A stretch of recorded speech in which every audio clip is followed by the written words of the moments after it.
game that's, or actually playoff series that's going on. So at this time, I would like to recognize Marique Price, a third grader at Hidnight Elementary.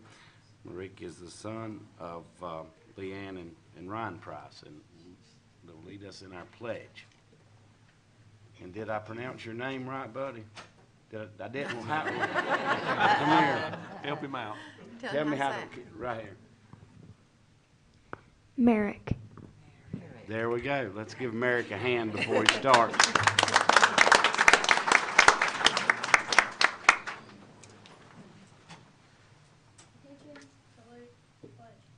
I pledge allegiance to the flag of the United States of America and to the republic for which it stands, one nation, under God, indivisible, with liberty and justice for all. Good job, young man. Thanks.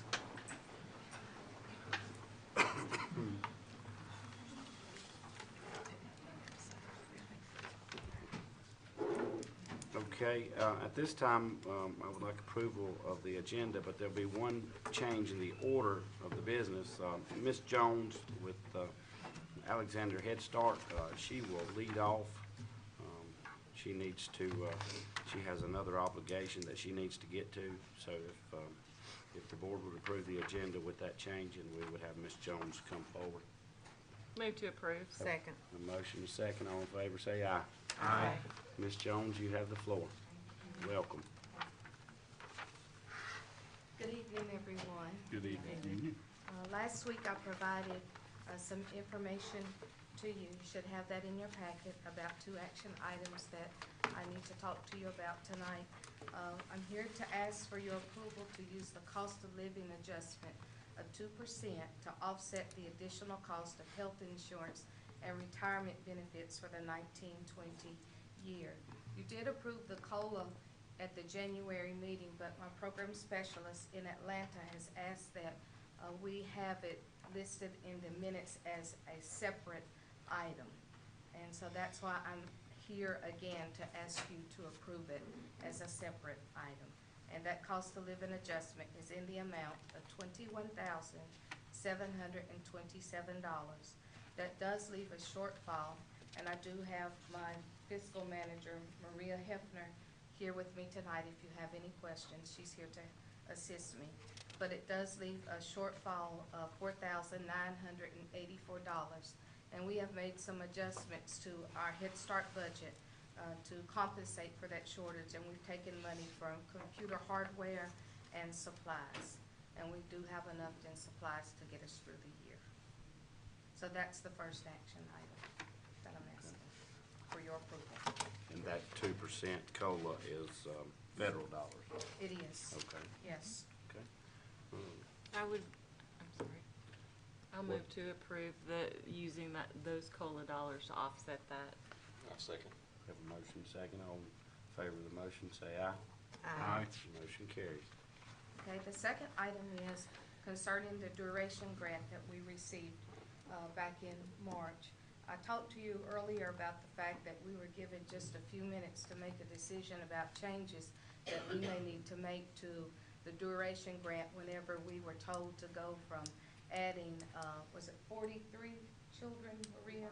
45 children to 63 children. We had a matter of minutes to make a decision. So at that point, we added 2 more TA positions. After the managers and the team looked at it, we determined that we do not need those additional 2 teacher assistants. So I did contact the regional office. I asked them if I needed to revert that money, and she told me if we had something that we could use the money for, then to just make those budget adjustments and then to upload it in the system. I did that March the 27th and March the 28th. And then she asked me to get approval from Policy Council and from the board. So in your documents, you have what we're proposing to do with that money. I would like to use $15,600 from those 2 positions to pay for the 120 5-point safety harnesses. For those of you in the audience, our children have to be in safety harnesses on our little mini buses. So they're in seat belts. And those cost over $100 a piece. And then the taxes, titles, and tags for those 6 buses was like $22,000. Okay?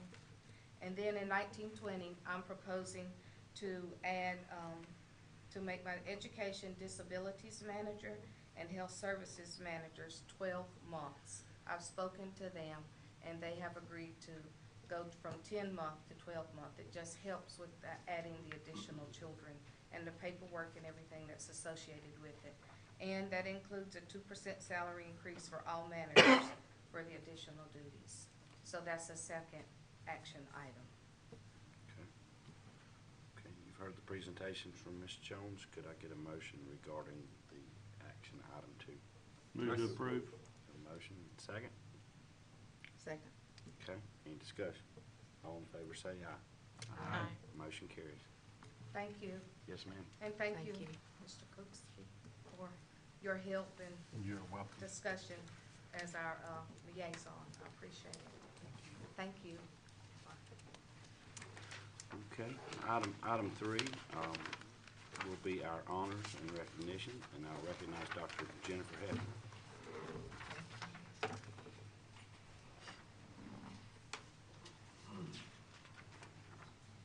Board Member Cooksey and Board Member Shrum, will you all join me in helping with these recognitions? I say this at every meeting, but the honors and recognitions portion of the meeting is my most favorite time of the time that we spend together every month, and it's because we highlight outstanding students and staff. Tonight, we're pleased to recognize the Skills USA program at Alexander Central High School. 20 students placed in the top 5 in the state competition that was held in Greensboro, North Carolina. Skills USA is a national nonprofit student organization that serves students enrolled in career and technical education training programs at public high schools and colleges. Skills USA's mission is to empower its members to become world-class workers and responsible American citizens. Skills USA combines technical skills training with instruction in the employability skills that make a well-rounded worker and citizen. ACHS students being recognized this evening for their successful state competitions include additive manufacturing. It was a team effort.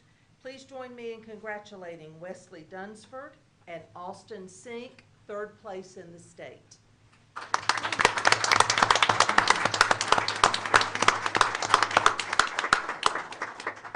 And parents, if you are in attendance, I am going to call the parent names. If you will stand when I call your name.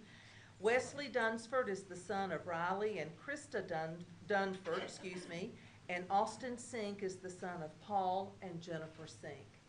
So, Paul, I thought I saw you in the back of the room. Thank you for being here. Give them another round of applause. And Renee Meade is, do you want to do individually or do you want to do the group as a whole? Okay, good. Guys, if you'll stay where you are. Thank you. In the next category, we have architectural drafting.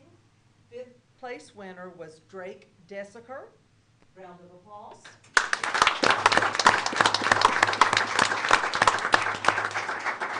Drake is the son of Douglas and Jennifer Desiker, and when Jennifer finishes taking that picture, she can stand up. Good job.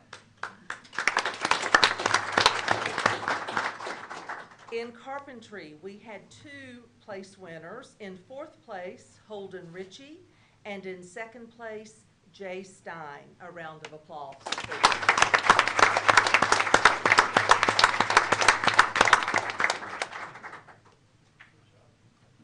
Holden is the son of Danny and Adele Ritchie, and Jay is the son of Jeffrey and Tiffany Stein. Next category, early childhood education. Caitlin Hayes, 2nd place, and Lydia Branson, 1st place.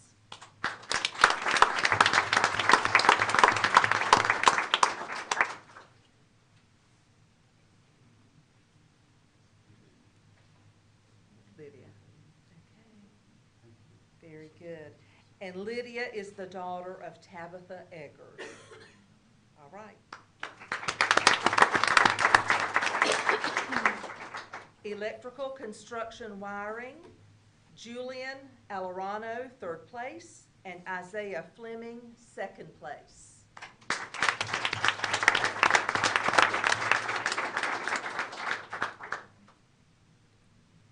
Okay, all right. I know that some of our students had to work tonight. The next category, electrical wiring, beginner, Evan Mowry, 5th place.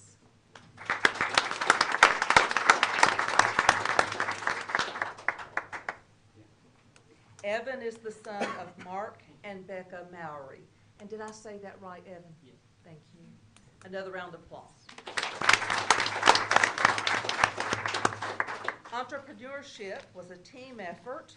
We have Daniel Elmore, McGuire Hiddle, Hector Santa Maria, and Abby DeJarnett, 3rd place state winners.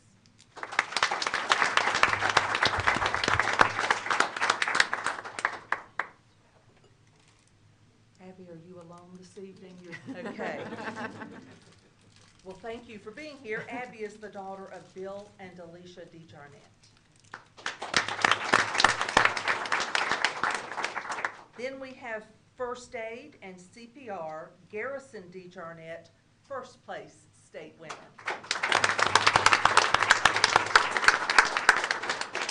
Garrison is the son of Bill and Alicia DeJarnett.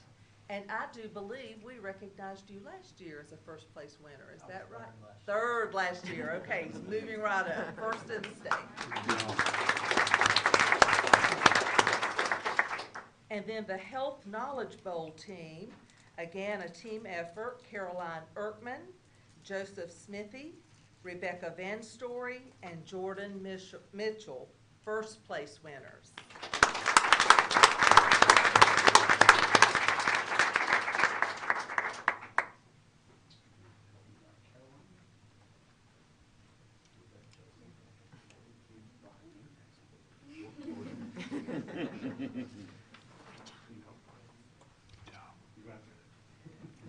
Okay, our group grows. Caroline is the daughter of Jason and Larissa Erkman.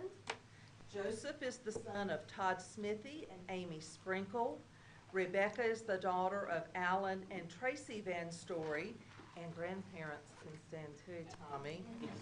And then Jordan is the daughter of John and Michelle Mitchell. Another round of applause.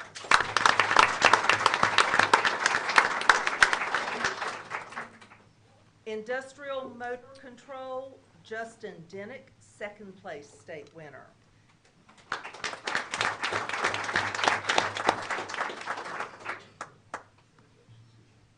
Justin is the son of Daniel and Glenda Dinnick. Another round of applause.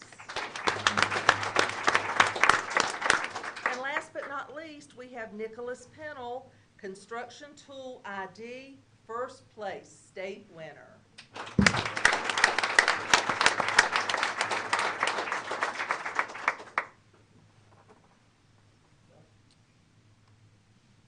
And before Mrs. Meade starts lining you up for what will be a beautiful picture, I would be remiss if I did not recognize the advisors who work with these students, because they are the ones that make this happen. In health sciences, if you will please come forward, Lauren Mull, Angie Ford, and Marilyn Frick.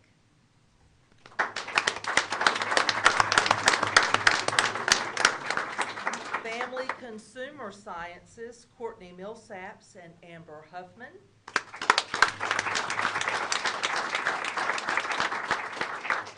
Drafting, Roy Hadley.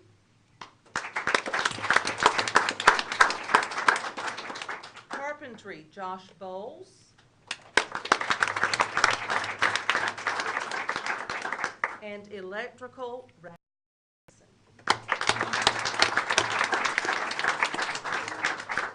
and then I understand that we had some folks to help us get to the state competition, and we need to pay special thanks to Donna Reed, Sherry Baird, and Gary Stafford for the roles that they played as well.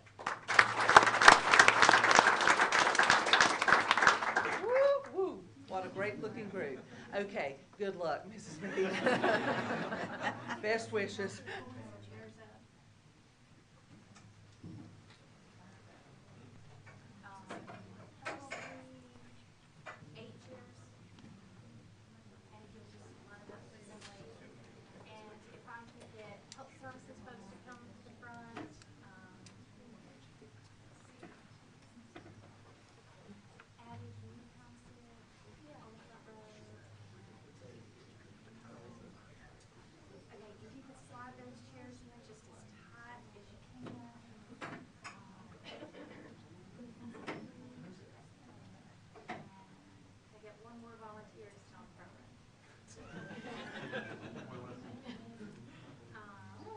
Okay.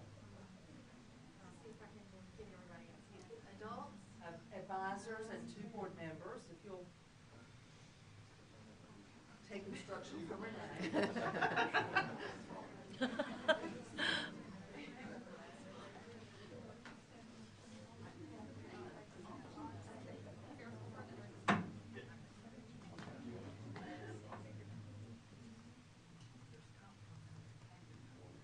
excellent. You guys look good. Okay. How does that look right here, Steve? It looks like a little, they're back a little further. Do they need to come up a little? It would help if, Mr. Feldman was gonna step up one stand. Okay. If we wanted to balance it, or if you wanted to step in there too, that would make it even. What? Okay. Well, that's not the block. So will you stand in between the two again? Right here? Butt forward. Slide back in. No, Harry, slide back in. You guys can slide over just slightly. Rainy, I want to see you. Look at those faces. Another round of applause. Thank you, ladies.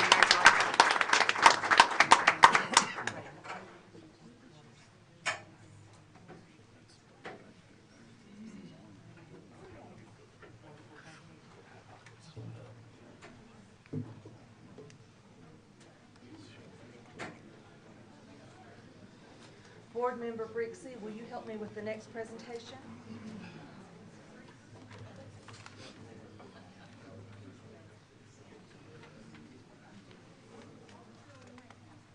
Marnie Wills is an exceptional children's teacher at Ellendale Elementary, and she has recently been named the 2018-2019 Exceptional Children Teacher of the Year by the Autistic Education Foundation.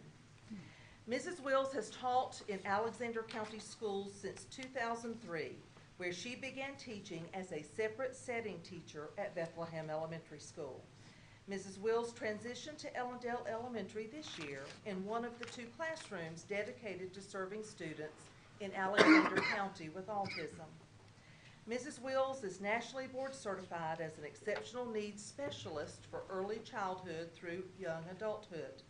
She was selected as Teacher of the Year for Bethlehem in 2007-08 and again in 2016-17.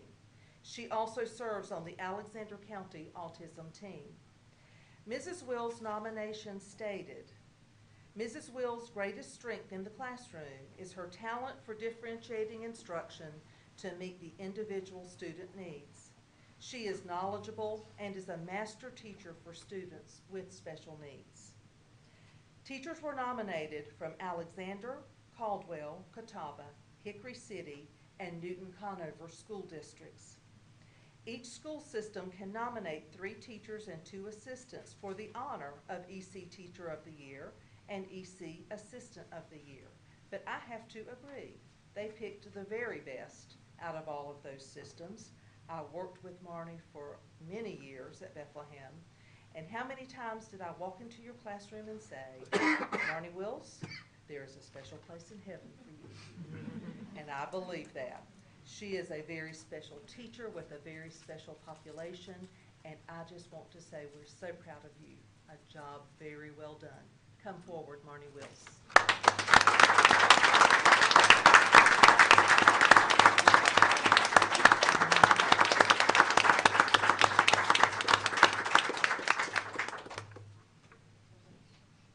Great job.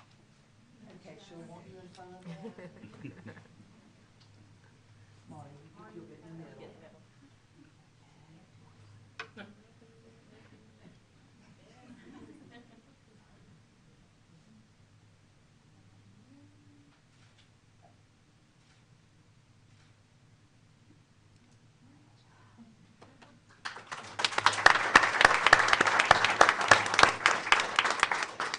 Other staff members nominated by the Alexander County School System included Terry Fincannon and Donald Robinette as teachers and then teacher assistant Regina Millsaps. And actually, there's a special place in heaven for all of those individuals. A job well done.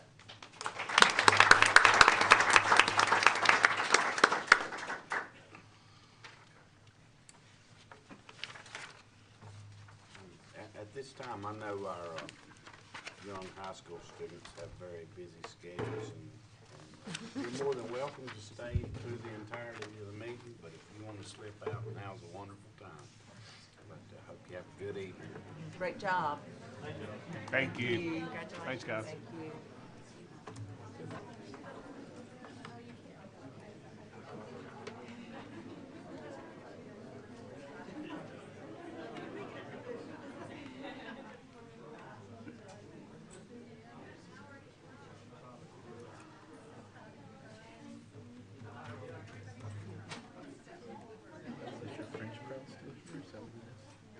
Is that just the teachers and students? Yeah, they're on the report on it. They're gonna do that in French. I know, but that's okay.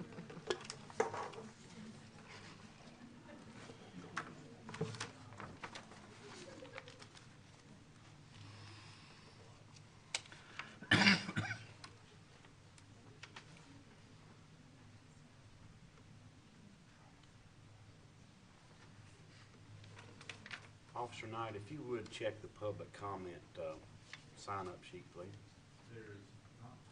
Oh, there. Oh, okay. Okay. We have no public comment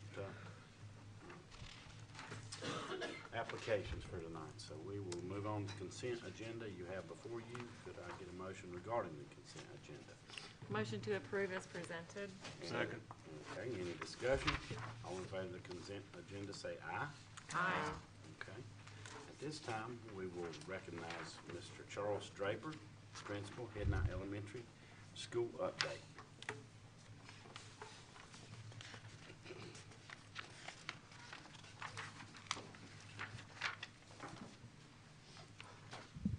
Good evening, Board, and Dr. Hefner, thank you for having me today to represent Head Knight Elementary School. I was informed that I have 7 minutes. I was told 10 at first, but Ms. Mahaffey was trying to keep me on schedule. So I will jump straight into things.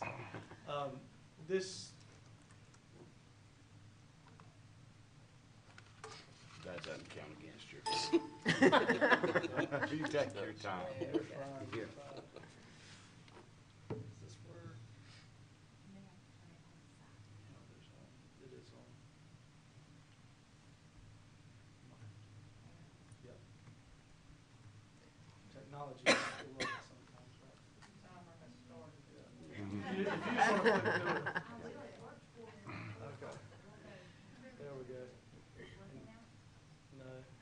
That's you. You can click about 3 times. There's a couple. This year at Head Knight Elementary School, we have focused on our big rocks. And being a leader in me school, we look at our big rocks, and we know that if we focus on those, the little things will come. So at our opening staff meeting, I showed this slide, and we have focused on academics, trust, and everyone doing their job well.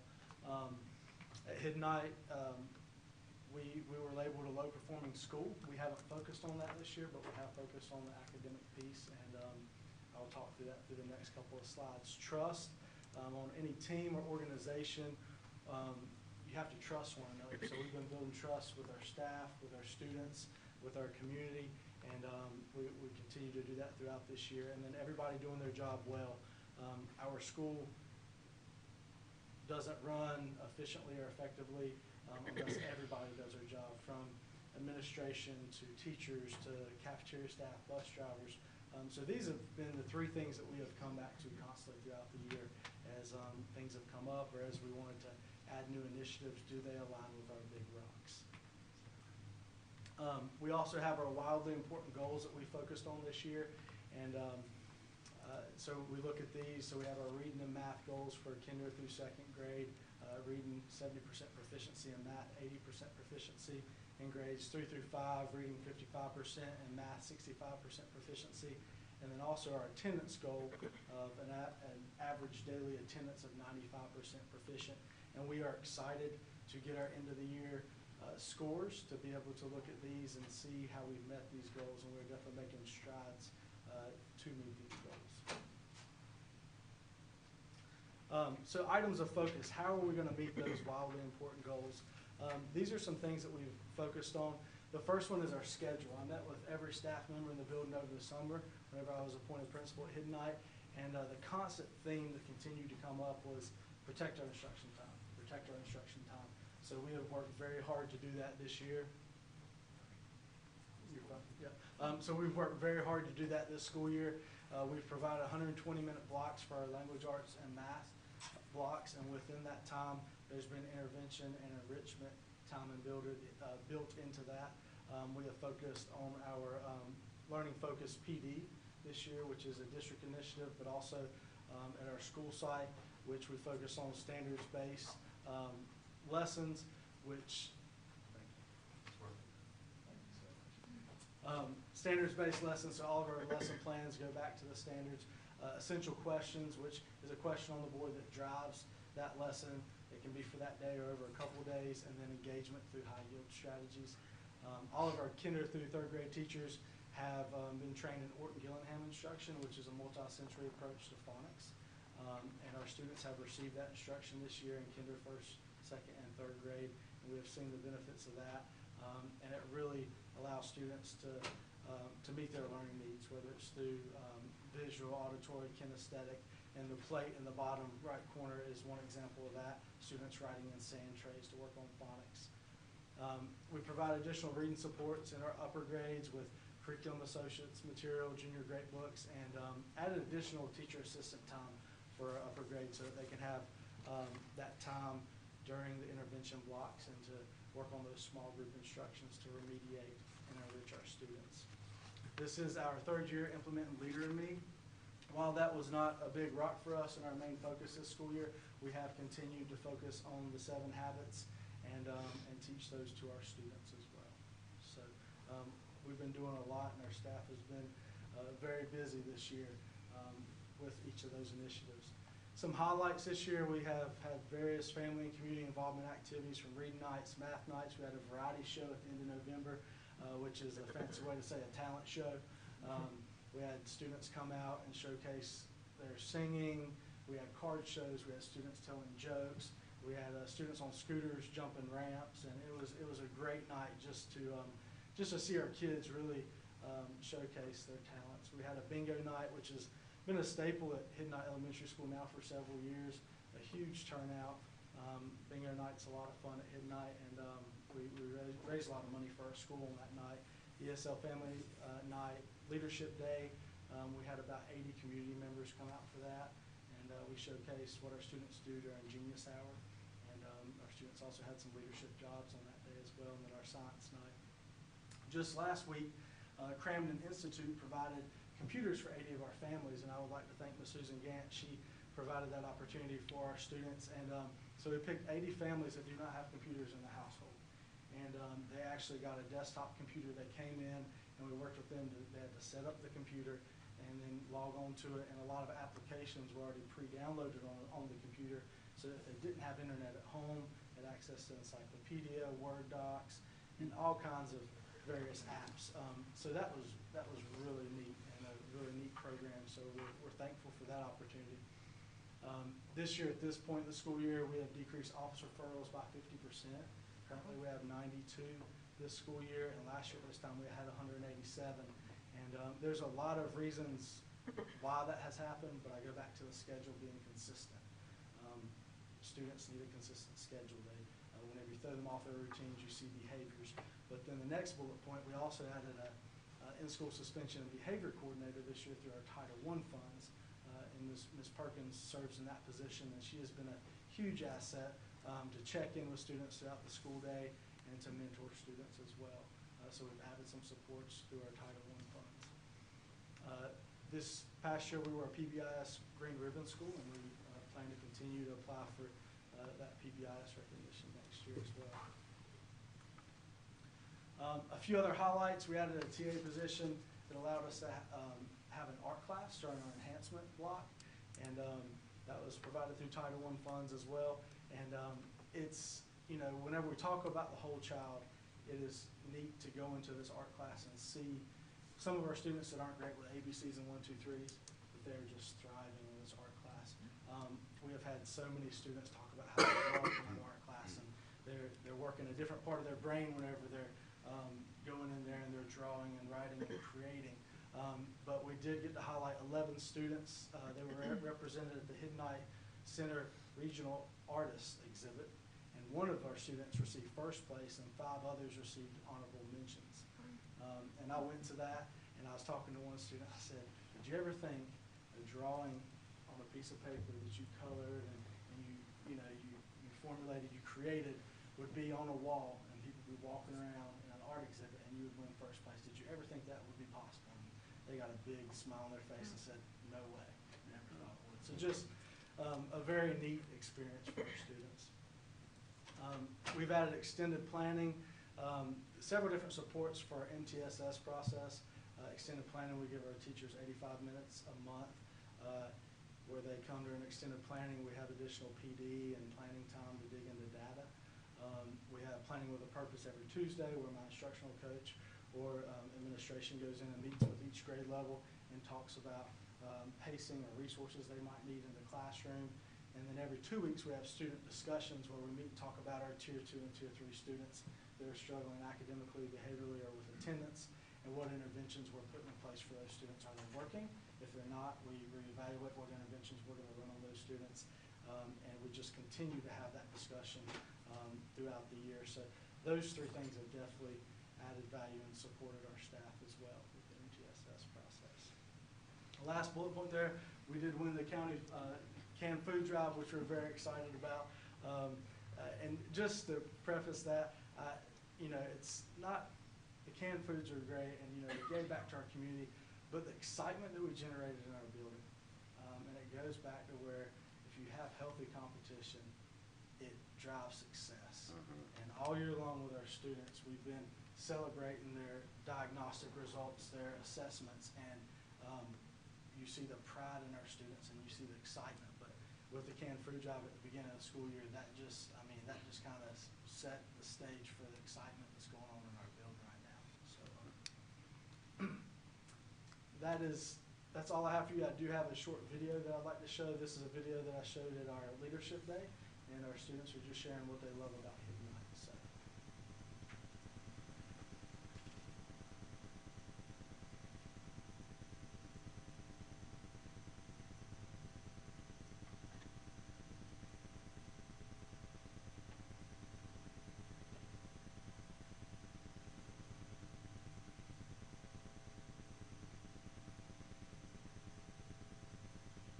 About Hidden Eye. I love his spots, I love his shop, I love his keyboard, I love my friends, I love music, I love my art, I love PE. The playground, my class. I like my teacher. Learning. I like my friends and my teacher. My favorite thing about school is counting on it in math. My favorite thing about school is going to PE and exercise time. I like to read chapter books. My favorite books are Blessed Start, Blessed of the Cubs, and there's the first grade. My elementary school because I like Prodigy and I like my principal. Favorite thing about Hidden Eye is meeting new friends and teachers. I like Hidden Eye school because I like my teacher and I like Prodigy. My favorite thing to do is math because I like doing math like division, multiplication, subtract and add, and I get to take diagrams, vertical ways, and number lines, and there's so much fun. What I like about Hidden Eye is that we get to do activities with other people. What I like about Hidden Eye is when my class goes to PE, my class gets to do exercises. I love my friends and teachers because we do math games. Because the students and teachers are so nice. We get to go on field trips and every day we learn new stuff. we get to do activities, fun activities, and we get to learn something new stuff, and we get to do a lot of activities, like core activities. I love art class. I love all the specials that we got. I love that we have a lot of new fun stuff. What's your favorite part about school? My favorite part about school is that there's nice people here and they have really nice One thing I love about Hidden Night is how respectful people are and how good teachers teach their students. So my favorite part about school is probably learning new and fun stuff, and like just learning new stuff in general. My favorite part about school is the playground, and the teachers are really nice, and all the kids are nice to you, and nobody's left out. I think that says it all right there. So with that being said, if there's any questions or comments. Mr. Draper, I just had a question about the 80 families. How did you come up with that number, or?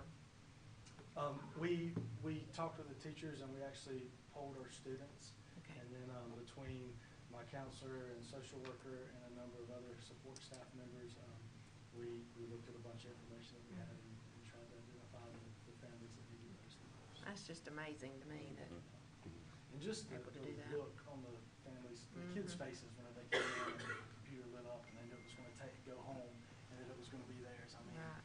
that was it was a neat process all around. So nobody was left out, just like that little girl said. You know, you helped 80 folks that didn't have that technology in their home.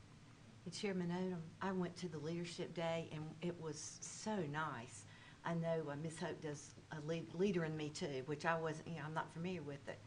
And it was amazing. The 4th and 5th grade choruses sang in the gym, and then we rotated in small groups around the school. Got to see every class and every grade level. And like for 5 minutes, you could just look, and it was amazing. And the happy smiles on those kids. There's some happy kids in here tonight. So I was really impressed. That was your homeschool growing up? Yes, go Hid Night. Well, we certainly appreciate the work you're doing, Mr. Draper, and we know that you have Mr. Mabry with you, and you know, I have about 24 years of this ear and that ear experience at Hid Night with my children going through there, et cetera, but great things are occurring down there, and we certainly appreciate both your efforts. Sometimes I refer to you as Batman Robin. You don't know that. thought it was time to come clean. But we certainly appreciate all your efforts. Great job. Good job.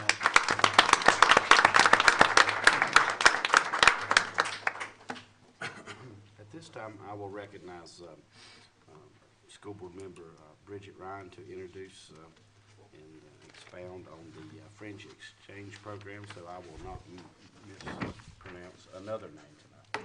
I'll help you out. Thank you. I'd like to introduce Madame Greiner and Miss Edsel, and then you have some students with you, and they're going to tell you guys about the French trip, or the trip to France, I guess we should say, that we went on. So I'll turn it over to you.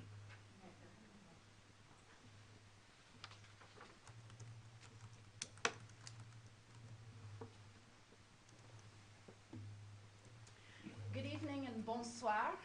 I'm here this evening to present to you about our French exchange program and our recent trip to France. This is my 6th time actually organizing this exchange with the Lycée Saint-Ouen and Paul de Mer, and the 2nd time that it has been available to the students of Alexander Central High School. Tonight I have with me Ms. Jennifer Edsel, who has been a chaperone for 2 years now and has provided invaluable support to me. I also have student participants Sarah Heath, Catherine Tia Clonch, and Kaylee Griffin, and you'll get to hear from them in just a minute. As you may remember, back in October, ACHS hosted 25 students and 2 teachers. They had the opportunity to visit the Biltmore House, the Blowing Rock, Fort Dobbs, Lucas Mansion, in addition to attending classes and living with a host family. The French students were able to practice their English skills while making friends and experiencing an American life, which for them is a dream come true. I think all of our students, while we were in France, very quickly realized how popular our culture is. They don't realize it until they get over there and they're like, hey, wait a second, that's American and oh my gosh, For the French students to come here and get to actually live in America for a while is a dream come true for many of them. I have heard from many of our parents and students that were part of the exchange back in October saying, oh, I'm still in touch with my French student and we're exchanging messages on Facebook, or I got a Christmas gift from my French student. Here's what they sent me. I can't pronounce a word of it, but. Wonderful situations came out of our situation in October. This year we had 15 students from the high school sign up to go for our trip to France to visit the French students. In addition to myself and Miss Etzel, we had 2 additional chaperones. Mr. Dennis Jones, who is a math teacher at the high school, and his wife Kathy joined us. Starting in early March, the way I set this program up 6 years ago is I wanted to set it up so that these students would one day be willing to study abroad on their own. So that when they go to college and they see that opportunity to spend a month, spend a semester, spend a year in a foreign country, they go, I'm going to do that. I've already gone for 10 days. I can do this. So starting in early March, they actually had classes once a week during Smart Lunch. We met. And we covered topics: what to pack, how to get through the airport, because some of these kids have never been on a plane, how to deal with TSA, how to take care of your passport, cultural stereotypes that they would encounter both in seeing the French and also how the French see them. Some of them had some real eye-openings of what are stereotypes of Americans. Personal safety tips. Because obviously being in a big city like Paris, we had to worry about pickpockets. So I had a whole series of videos for them to learn about the different scams. And as we're walking through Paris, they're going, Madame, look, that's that scam that you told us about.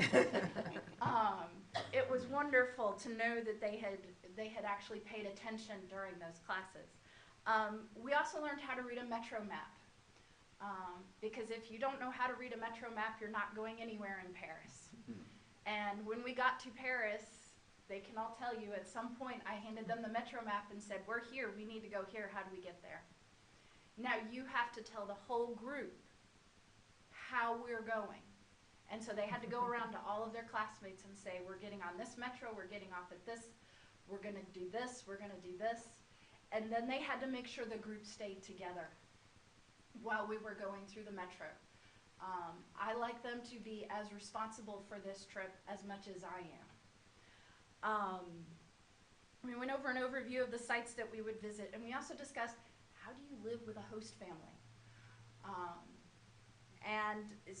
They worked very hard. In fact, we even had them bring a packed suitcase to school, and for about 10-15 minutes had them running all over their schools, carrying their suitcases up and down stairs and lifting them up, so they would be ready for the rigors of public travel. I have some pictures for you of our trip. Let's see here. Oops, wrong button. When we got to Paris, we were off right immediately. We went to the Arc de Triomphe. They got to go down the Champs-Élysées and do some shopping. We even had a couple who went into the Louis Vuitton store. That night, we went up the Eiffel Tower. The next day we went to the Louvre Museum.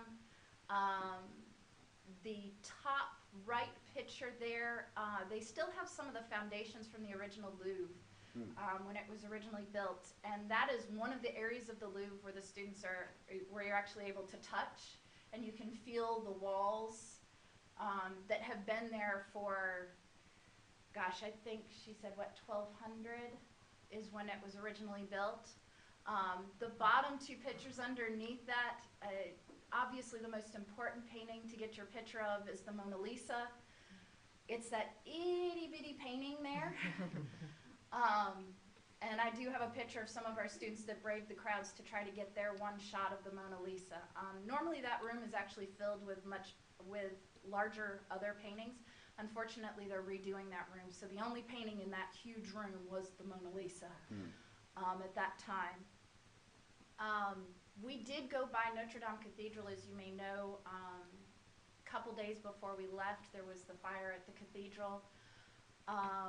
This was about as close as we were able to get to it, but the students, it was neat because they all felt this draw, this pull to actually be a part of it.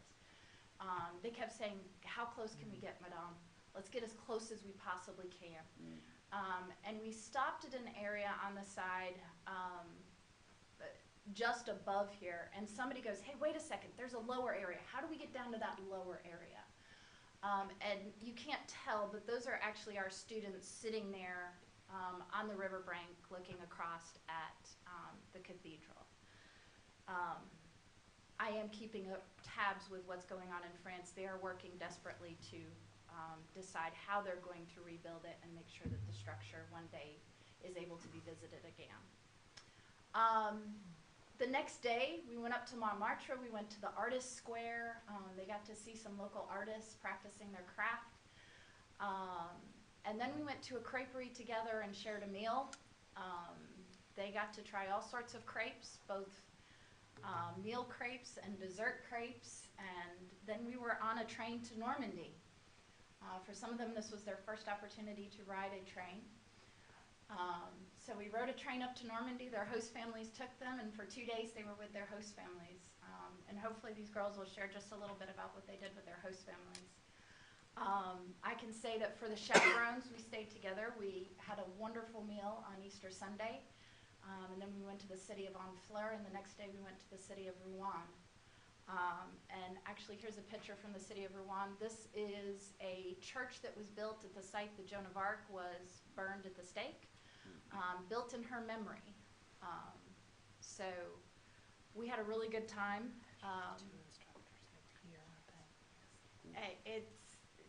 The church itself is really impressive.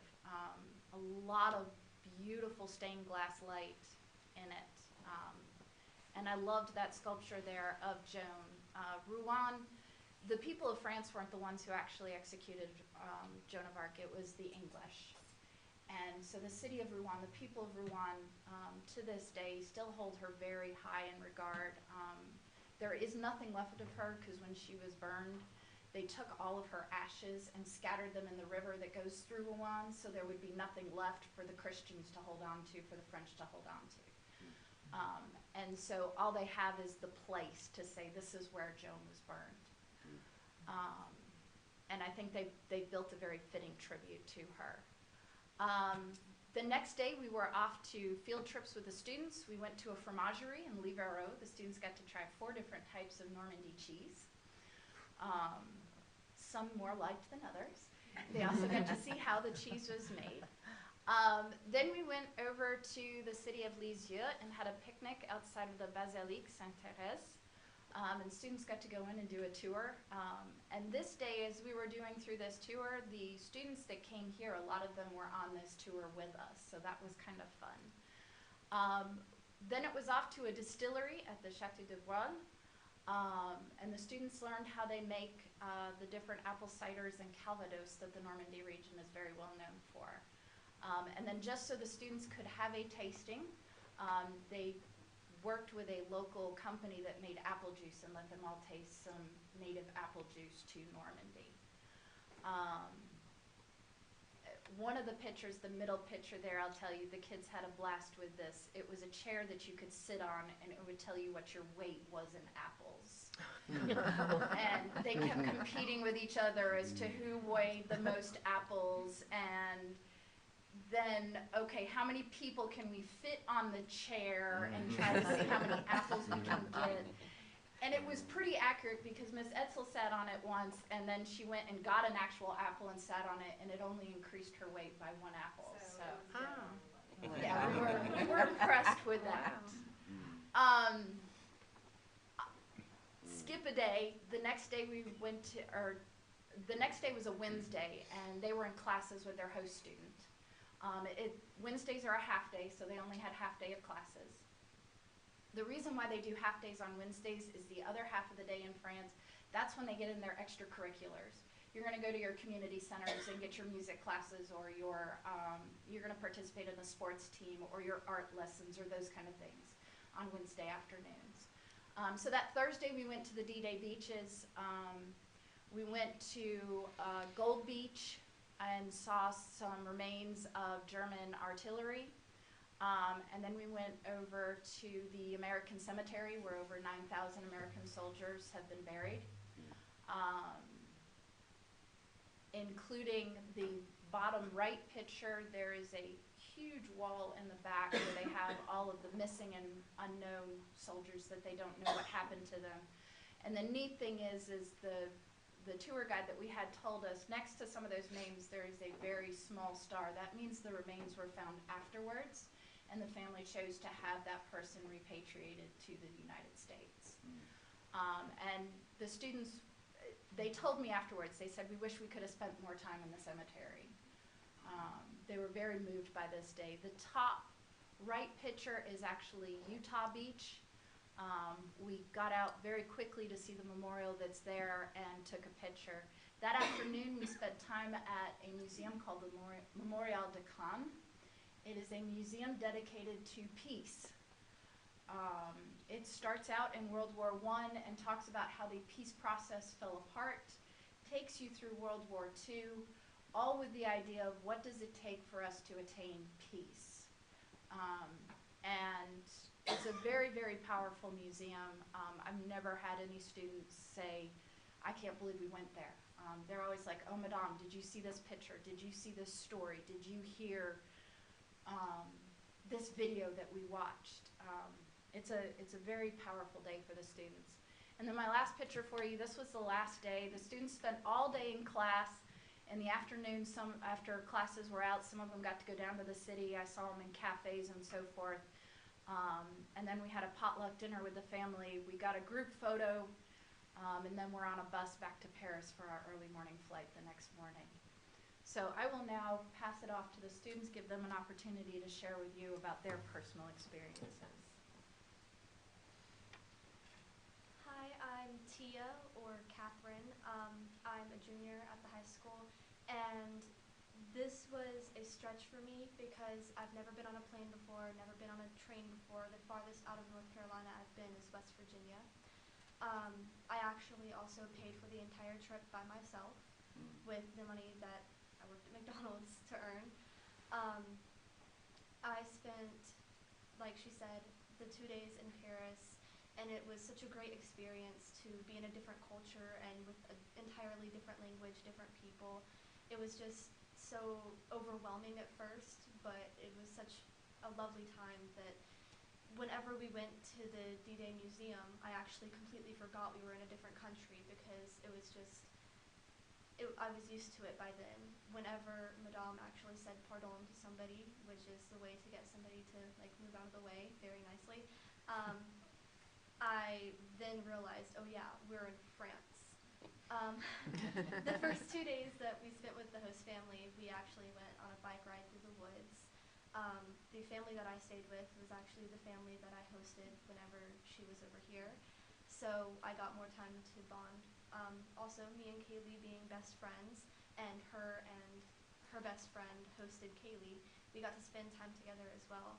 It was just overall a really great experience, and I definitely want to go out of the country again, especially if I were able to go to France. And going through the metro and everything, it seems a little hectic, but once you get the hang of it, it's really easy. And everybody tries to be as nice as possible, and everyone's really polite and very patient for all of the tourists, so it's a great place to be. Catherine, what was your most favorite part of the trip, if you had to pick one thing? It would have to be the top of the Eiffel Tower, because I'm also insanely scared of heights, so Madame let me hold on to her as we went up the elevators, because I also am terrified of elevators. But when we got to the very, very top, I was able to actually let go of Madame and just look around, and it was nighttime, so you saw everything lit up very beautifully. And then I believe it was right around midnight, all of the lights for all of the monuments turned off, most of the main monuments turned off all at once. But whenever they were on, you could see the Louvre Museum, you could see Notre Dame Cathedral, you could see all of the things because they were all just lit up and everything was just so beautiful.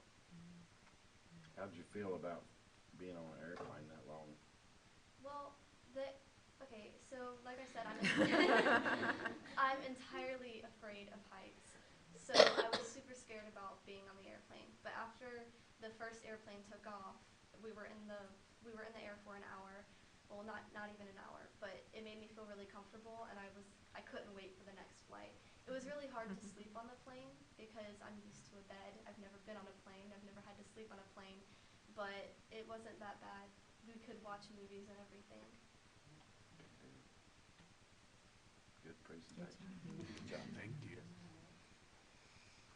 Hi, I'm Sarah Heath. I'm a senior here, and I did not have a lot of experience with French before this at all. I'm actually taking Spanish now, so definitely a little bit different for me. I wasn't really expecting it.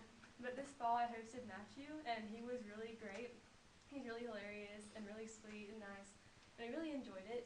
And I actually didn't even realize that AC went to France, but towards the end of the week when we were hosting Matthew, he said, "Sarah, are you going to go to France?" And I kind of thought about it, and I was like, that would be really cool. So I talked to my parents about it some, and after a while, like, they were a little bit worried about it at first, but after a while, they agreed to let me go, and it was a really great experience. In Paris, we got to see some really amazing places, as you saw in the slideshow, and meeting Matthew's family was really great too. They're all really sweet, and they made me feel like a part of their family. They just kind of let me in, like welcomed me in, and I loved being around them.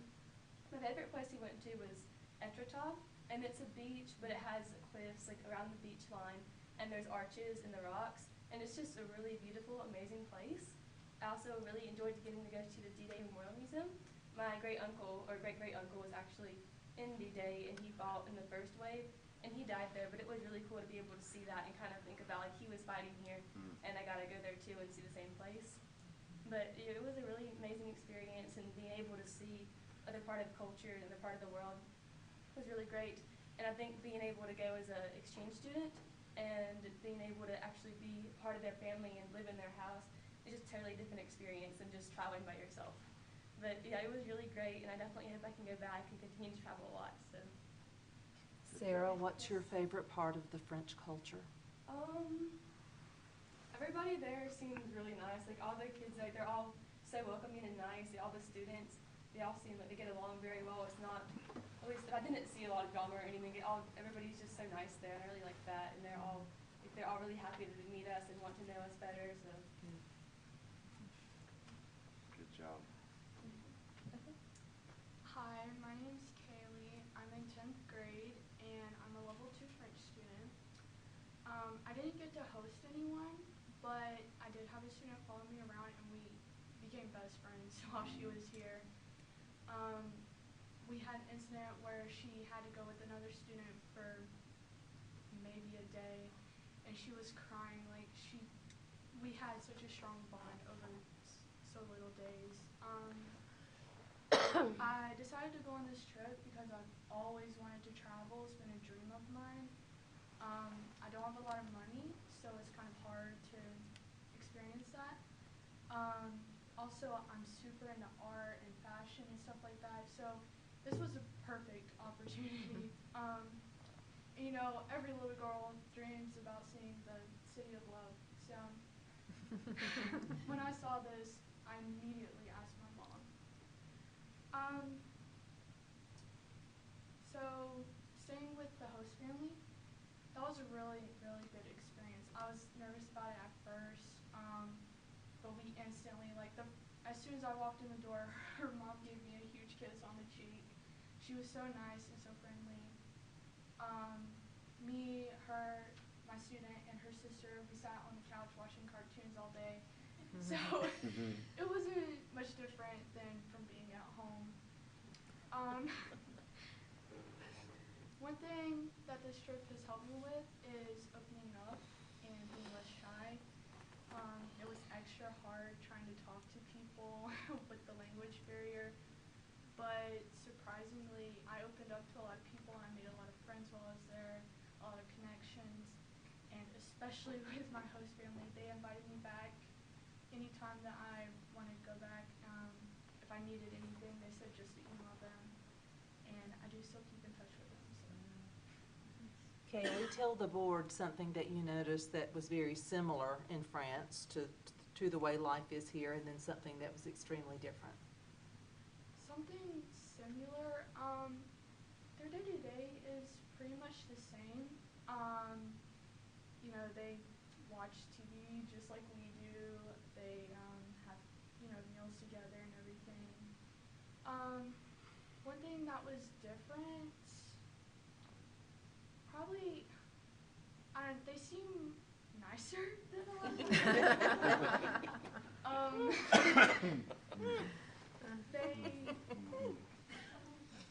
they were so welcoming, and, you know, whenever the students came over here, there was kind of, you know, like, hesitation. They didn't really know, like, should I go up there, go up to them and try talking to them, you know, should I not? But whenever we went to the French schools, you know, everyone was trying to talk to us, and they were really friendly.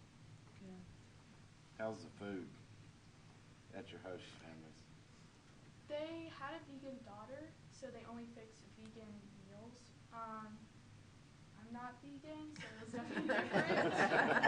So you were starving. I was definitely ready to come back home and have some Bojangles. That was the first thing I asked my mom to do for me. Yeah. Great. Good presentation. Yes. Good job.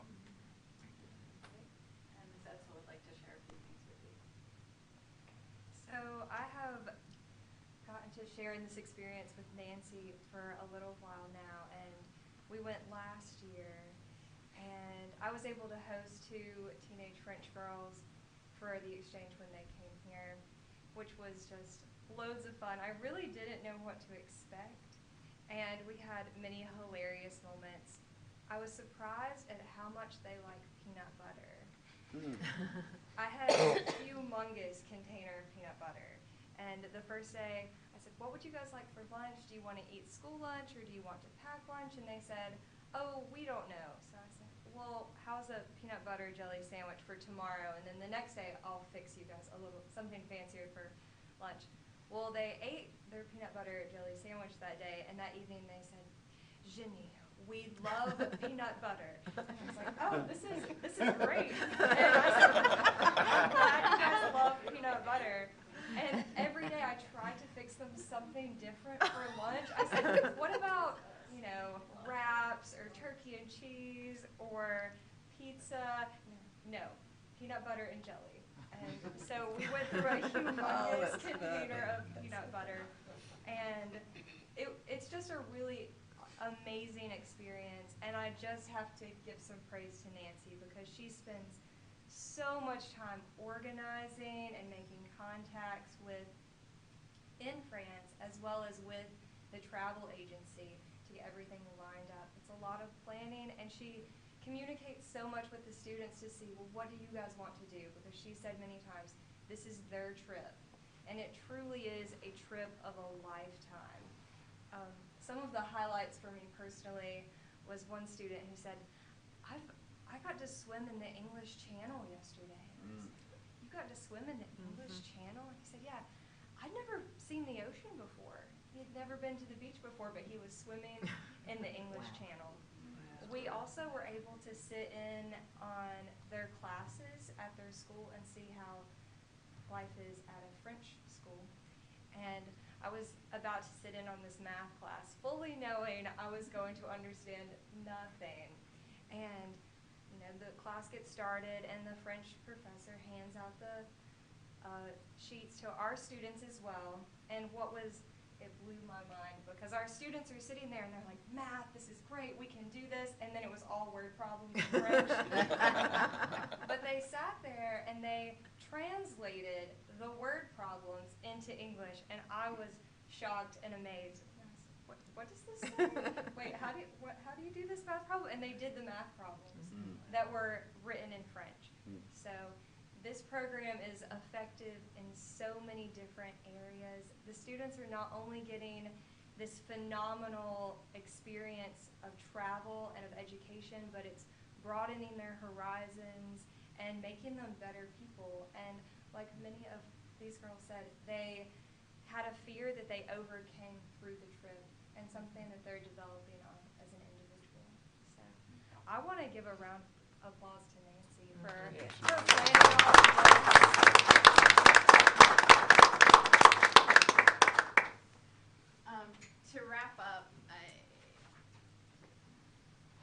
was funny, the last couple of days I had students coming up to me and going, Madame, would it be a crime if we missed our flight and had to stay 2 more weeks? And I pull out my phone and show him a picture of my 6-year-old and say, no, this is why we have to go back. He needs his mommy. You've had me for 10 days. He needs his mommy now. I've asked the kids for reflection since then, and many of them have talked to me. They wanted to stay longer. They want to go back. They've said, Madame, my family told me that I can come visit them anytime. And I've told them the neat thing about an exchange program like this is you go ahead and get into the culture. These families have accepted them, and they can call them 5-10 years from now. And those families will say, sure, come back. We'd love to have you. I'm very proud of how our students handled themselves on this trip. I cannot tell you enough how well behaved they were. Excellent members of the community. They represented their school very well. They faced their challenges straight on. I had a lot come to me before, as they mentioned. I have anxiety. I'm nervous. I'm scared of this. I'm afraid of this. But they faced those challenges head on. They didn't back down. And even when I turned to them and said, you're going to have to give the waiter your order because I'm not doing it, or you're going to have to talk to this French person because I'm not doing it, you've got to do it. They take a deep breath and go, okay, and they do it. To see them grow over these 10 days, the kids that I picked up at the airport are not the kids that I brought back. And that, for me, is the reward. I'm incredibly grateful to Ms. Edsel for all of her support and pre-organization help, even just me coming down there and going, oh my gosh, we have to schedule a bus for this, and this, and this, and I don't know what to do, and her going, it's okay, Nancy, it'll all work out. She was incredible support for me. I've already asked her to come next time. I am thankful to Mr. and Mrs. Jones, who helped keep our group safe during travels. I assigned the chaperones a certain number of students to make it quicker to evaluate that we have everybody. So all I have to do is go, you got yours, okay, let's go. They did an incredible job providing good support for the students. And finally, I'd like to thank Mr. Palmer and Dr. Hefner and you for allowing us to have this program, allowing these students the opportunity to experience French culture firsthand, both here and abroad. And from the headmaster in France, he spoke at the potluck dinner, and he spoke about how important an exchange like this is for our students and for our communities, and how honored he is to be a part of this. So thank you for allowing this to happen. You are changing these students' lives as much as I am. So I can answer any questions, or we're pretty good. I want to add just a little bit to this. Go ahead. Not much. You guys have told it all. I would like to commend you and Ms. Edsel on the organization, because I have never been a part of something that has been handled with such organization. As a parent with a child on the trip, I had no concern whatever what was going on. You guys communicated that well. Parents knew what was expected, what was going on. The students knew, and it was just outstanding job of organization. And I just would like to add, Felicia reminded me of this today. Felicia was a stand-in parent at a couple meetings. She said, do you remember that Madame said that she was going to immerse the students in the culture? And I said, yes. And as y'all have heard, they were immersed. And so it was an experience for our kids, for our students here in the county, that they probably wouldn't have that opportunity. And I think one of you girls mentioned it was a trip of a lifetime. And it was amazing to see. We went through the metro, so I know we cheated. We used Google Maps, and it'll tell you if you get train, it'll tell you which one to get on. But they were using an actual map. We weren't that brave. We didn't have Madame with us to be our backup. So we did cheat, but that's an experience in itself. And I should have been at the meeting with the luggage. I needed that one. So, but thank you both for everything. After about 10, 15 minutes, they're all going, Mom, I'm tired. Like, how many things are you taking out of the suitcase before we leave? And usually some of them come back with a much smaller suitcase than what they showed up with. Well, in France, it's not like America. They don't have escalators and elevators everywhere. Not as many. Not So as many. we had some nice young gentlemen see us struggling and help us. So. But thank y'all for everything. Thank you. Thank you. Ms. Brixey has a comment. I just have one comment, particularly to the students, but also to you folks. The study abroad, if you go on to college, they have much more extensive, you can study for a year or a semester. My daughter's going to be studying in Sweden in the fall, and she goes to UNC Greensboro. They are begging students to sign up for these international programs. They have very few students that take advantage of the opportunity because they think it's super expensive. So if you want to do this again and you're at a university level, I encourage you to try, because I pay the same tuition regardless of whether my daughter is in Greensboro or in Vaxjö, Sweden. I'm sure I said that wrong, but look into that, and I commend you, young lady, for working so hard to be able to do this trip. I also had a daughter that studied abroad. She did a semester in Germany, but the downfall for us was she went there the next 3 summers. So I spent a lot of time there after that. Great job. Wonderful. Good job. Yeah, that's my fear.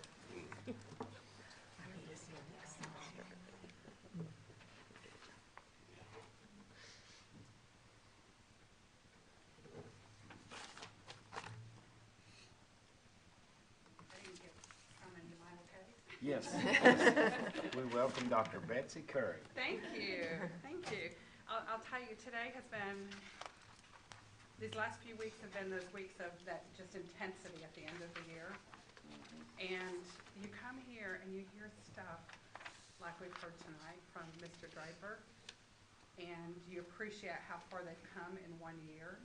And then to hear these people, the commitment they have. So what I'm going to share with you is evidence, I think, of the commitment of the people in this district to our students and the people who work here. So I'm excited to share this with you. This is actually called the Roadmap of Need, and it was released to the forum on April 14th at a conference in Greensboro. They've been doing this study since 2010. So I went back to 2017 and looked at some of the results, and it uses data on health, youth behavior, safety, education, and economic development to take a whole child needs assessment to see what types of environments our children are living in and how we're doing with them. So I think this is pretty fascinating information because we hear a lot of things anecdotally, and then to hear this almost confirmed, it really helps us quite a bit. So hopefully you can see this. Okay, these are the overall health rankings, and they look at 100 counties. They don't look at school systems. So if you look at our teen pregnancy rates, in 2017, they were at 30. 2018, they went to 37, and then 50th in the state. So we're losing ground with teen pregnancy. Number of physicians, we've never had a lot of physicians, but we're 87th out of 100 counties. Child fatality, we went from 7th to 6th to 58th. Now this can be a little bit misleading because we're such a small county, but to be at 58th, even if we are a small county, is very, very concerning. I don't know how many children that is. Child food insecurity. This is interesting because you're going to see something later on that talks about childhood poverty and how that's going down in Alexander County, but child food insecurity is going up.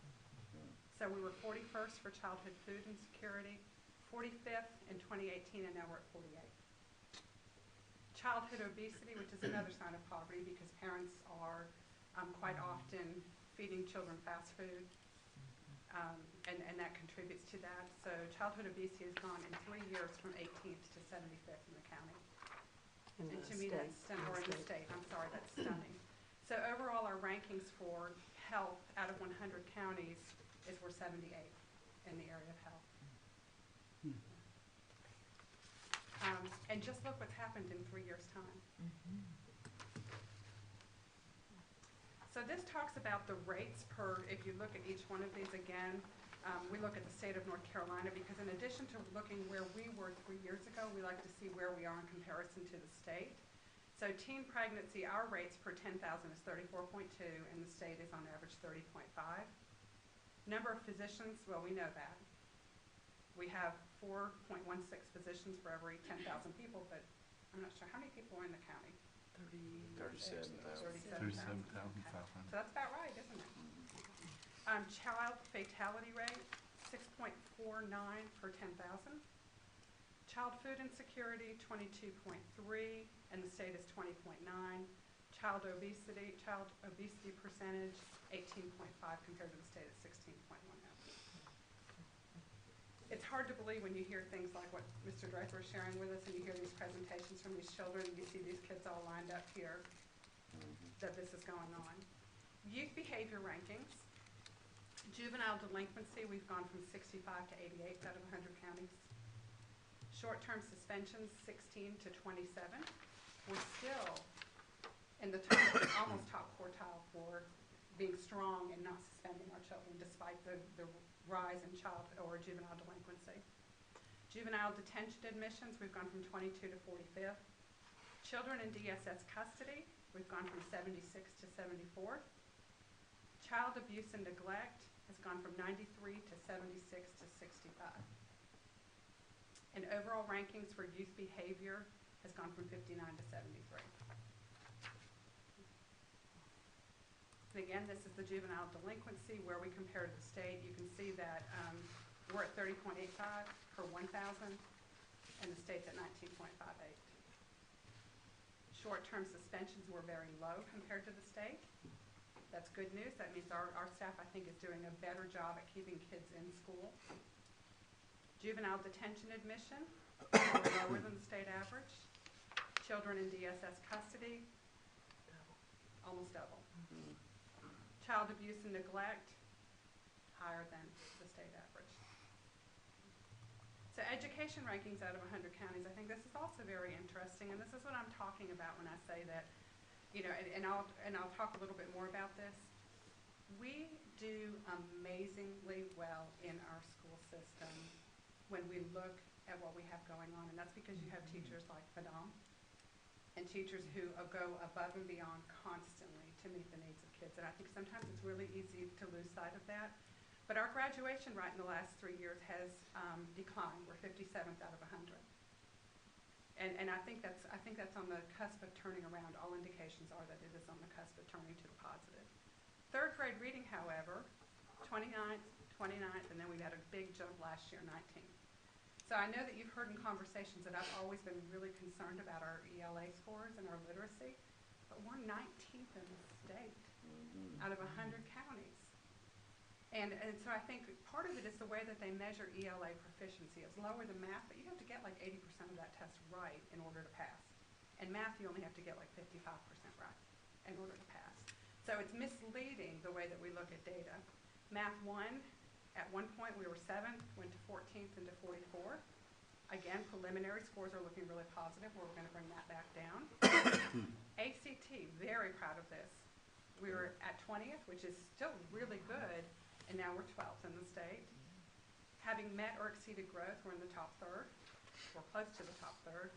But overall rankings, we're 21st out of 100 counties, which given what you saw on the previous 2 slides, I think that's pretty amazing. And I really attribute that to the people that we have working in the schools every single day with these children and giving up their time, their effort, their resources, their heart, their love, and being more to these kids than sometimes they get at home for some of our children. You can see where we fall again. Reading proficiency, we're at 64.3 where the state's at 57.8.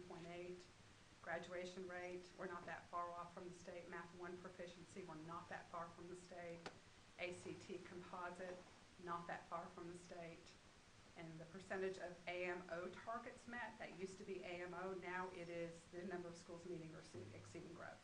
But in 2018 and 2017, it was AMO targets, and that was the annual measurable objectives. Okay, thank you. I knew I had a testing person out there. Economic development rankings out of 100 counties. Median household income, we've gone from 17 to 37. Childhood poverty, we've gone to from 23 to 35 to 10.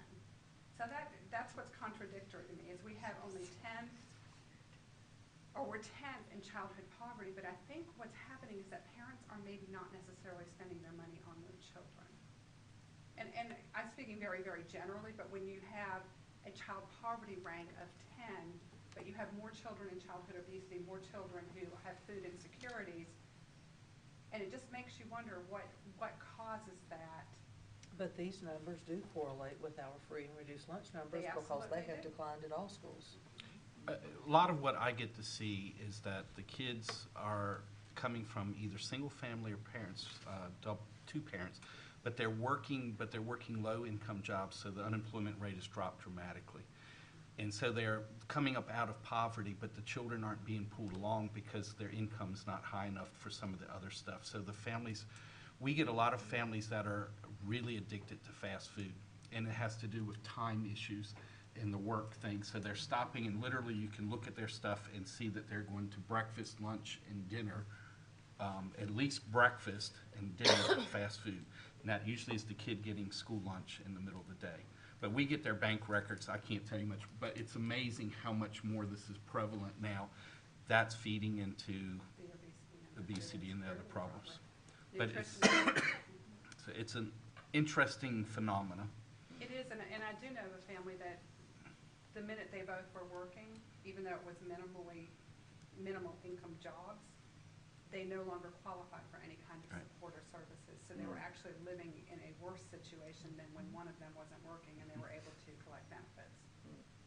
So and potatoes are cheap, and fresh fruits and vegetables are not cheap. So. Correct. Yeah, that's right. Yep. Adults with a bachelor's degree. In 2017, we were 79 out of 100, 85 in 2018, 83 in 2019. This is part of the rationale for an early college. If we want to grow economically and develop, we have got to have an educated populace.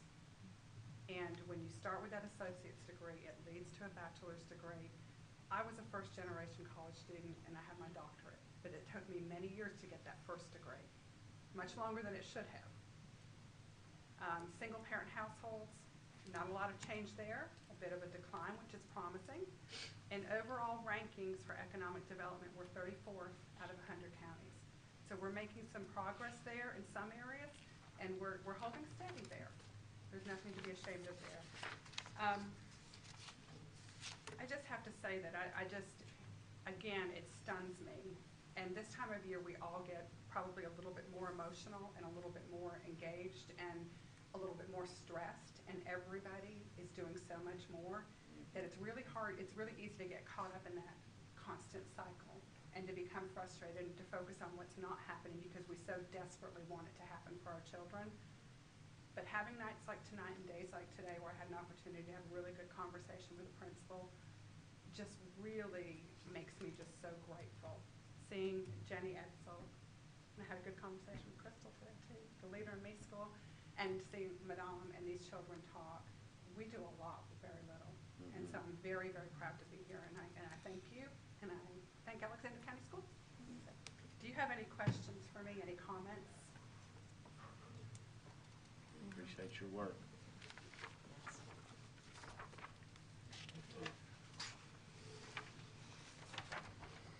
Okay, this time I'll recognize the doctor to my left, Jennifer Havner, for the superintendent's report. Thank you, Chairman Odom. This is also attached in your agenda, so I'm going to move through it quickly. The first bullet is about visiting Stony Point Elementary School, and Mr. Palmer has asked if you all would be willing to join them for breakfast on Tuesday, May 28th at 8:30. That's a little different from what we have been doing in the past as far as going at lunch. Could you let me know either sometime tonight or in the morning if that would work for you, and I'll get back to Mr. Palmer.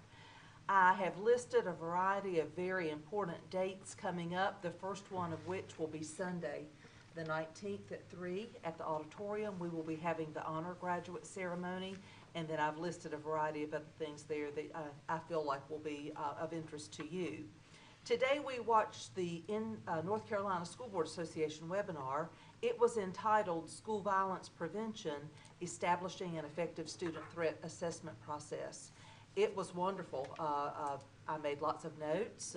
Dr. Helton, is she still in here? She just walked out. I have lots of questions to ask at leadership on Monday as far as where we are in some of those processes. But if you did not catch it and you want to see it, all you have to do is use that link that I provided with the username and password. It's available now until 11 at night. So just a lot of good stuff. It was stunning to me, all the research that they have done with the school shootings, and they really have no real profile of students. You can't say it's all white males and that sort of thing, that they were all isolated and loners. But the webinar certainly reiterated that we need to get to know our students and their families so that we can assess situations and determine how serious of a threat that a situation might be. The next thing that I would like to do is provide to you a hard copy of the new strategic plan. It is yours to make notes about, to ask me about if you run across something in there. I'm sorry, I maybe gave one too many, did I? Ask me about if you're not sure, but it tells a beautiful story. The layout is very attractive. What I find is easy to read, and I hope that you enjoy it. We certainly will use it a lot during the next 3 years. Thank you. You're welcome. And then the last thing that I skipped one thing. The June board meeting will be here before we can blink because it's a week earlier than normal, and it is on a Monday evening. It's going to be on Monday, June 3rd. It will be in this room as usual, and I just need you to make sure that you've marked your calendar. We always do this so that we can meet prior to the high school graduation. And that will be held that Friday evening at 7. So you'll get all kinds of instructions from me, even down to where we will sit on the stage the night of graduation. But please make that change in your calendar. And the last thing, I'm so jazzed about next week. We're going to have the S.B. Watts Little interviews. And that is something that I look forward to every year because I ask students, what can you tell me that we could have done better during your time with us? And just some of the takeaways that I gather in interviewing all of those students. It's heartwarming to hear them talk about their future plans, but also it's a great learning experience for me as the leader, because even as well as we're doing, we could always improve, and that's the goal here, is continual improvement. So I thank all of the staff members here this evening throughout the system, and I wish all of the staff a happy, belated Teacher Appreciation Week last week. Any questions? Thank you. Okay, item 6, unfinished business. We'll recognize our CFO, Ms. Sharon Mahaffey, regarding some policies. We have 3 policies up for second reading tonight. I've received no comments or questions about these policies, and would ask that you approve them on second reading. Okay. I have a motion regarding these policies. Motion approved. Second. Okay, any discussion? All in favor say aye. Aye. Okay. New business continued, Ms. Mahaffey. We have 5 policies that are up for first reading, and I'll bring those back next month. Okay. I would entertain a motion to enter into closed session to discuss personnel per North Carolina General Statute 143-318.11A6. So moved.